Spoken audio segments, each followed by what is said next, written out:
भगवान बुद्ध क्रोध को व्यक्ति का सबसे बड़ा शत्रु मानते थे। इसी विषय पर भगवान बुद्ध ने अपने शिष्यों को उपदेश देते हुए एक उदाहरण प्रस्तुत किया। एक पंडित जी महाराज क्रोध न करने पर उपदेश दे रहे थे। कह रहे थे, क्रोध आदमी का सबसे बड़ा दुश्मन है, उसे आदमी की बुद्धि नष्ट हो जाती है। जिस आदमी में बुद्धि नहीं रहती वह पशु बन जाता है। लोग बड़ी श्रद्धा से पंडित जी का उपदेश सुन रहे थे। पंडित जी ने आगे कहा, क्रोध चांडाल होता है, उससे हमेशा बचकर रहो। भीड़ में एक जमादार बैठा था, जिसे पंडित जी प्रायः सड़क पर झाड़ू लगाते हुए देखा करते थे। अपने उपदेश समाप्त करके जब पंडित जी जाने लगे तो जमादार भी हाथ जोड़कर खड़ा हो गया।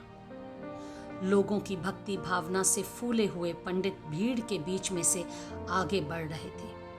इतने में पीछे से भीड़ का रेला आया और पंडित जी गिरते गिरते बचे। इस धक्के में वे जमादार से छू गए। फिर क्या था, उनका पारा चढ़ गया। बोले, दुष्ट, तू यहाँ कहाँ से आ मरा? मैं भोजन करने जा रहा था, तूने छूकर मुझे गंदा कर दिया। अब मुझे स्नान करना पड़ेगा। उन्होंने जमादार को जी भरकर गालियां दी।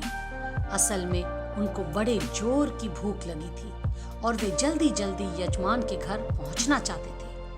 पास ही में गंगा नदी थी। लाचार होकर पंडित जी उसी ओर तेजी से लपके। तभी देखते हैं कि जमादार उनसे आगे आगे चला जा रहा है। पंडित जी ने कड़क कर पूछा, क्यों रे जमादार के बच्चे, तू कहाँ जा रहा है? जमादार ने जवाब दिया, नदी में नहाने। अभी आपने कहा था ना कि क्रोध चांडाल होता है। मैं उस चांडाल को छू गया, इसीलिए मुझे नहाना पड़ेगा।